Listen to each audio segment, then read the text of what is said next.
He said in the moment where he was calling me out, if you were a wag and it was truthful, I'd sit you down and call you out for it. He said that in a video, and she wrote a book. It's on Amazon right now called How to Be a Wag. She wrote a whole book on how to be a wag. If you're not from the UK and you don't know what that means, it's basically a wife and girlfriend wag of a footballer, an athlete. It's basically women that are attractive that make it a profession of theirs to go after young athletes that are gonna be something someday.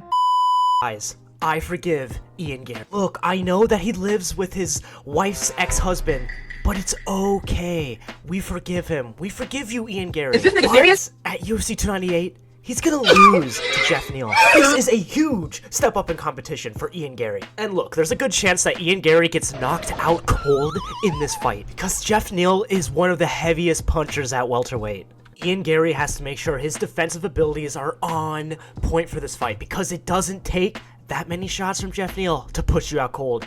Guys, Geoff Neal beat the Bilal Muhammad. Do you guys understand how significant that is? He beat Bilal Muhammad, the greatest welterweight of all time. I am a little worried about Geoff Neal's chin, because he just had that war with Shavkat Rakhmonov. Hopefully it's still intact and it hasn't taken too much damage that he, just gets knocked out by a feather. But also, UFC, they're gonna have to give Ian Garry a wrestler or a grappler eventually. Welterweight is filled with grapplers, and Ian Garry hasn't gone against a single grappler. Like, I don't have no idea how good Ian Garry's grappling is, and we're gonna have to find out someday. But, I think it'll be okay. Ian Garry, his wife's boyfriend's gonna make sure he's prepared for this fight, so, Ian Garry fans, have some confidence, because, his wife's boyfriend is really a professional and can really make Ian Garry perform at a high athletic level. I'm also not confident in Ian Garry's power, so even if he's able to land shots on Geoff Neal, I don't think he really hurts him that badly, because Ian Garry wasn't able to finish a one-legged Neil Magny. Like, come on, bro. But also, I think Ian Garry, even if he wins this fight, he's gonna be getting more than he wished for, because once he enters, like, the top 5, top 10, those guys might absolutely run through Ian Garry. I think Ian Garry is good,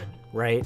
But this might be too much too soon. It would have been better if he had maybe 1 or 2 more fights to kind of develop his skills a little bit more. And Geoff Neal is a huge step up in competition. And if he can get the win over Geoff Neal, he's legit. He's a legit welterweight. Also, I just don't know what it is, but I kind of see a really controversial split decision win for Ian Garry coming up in this fight.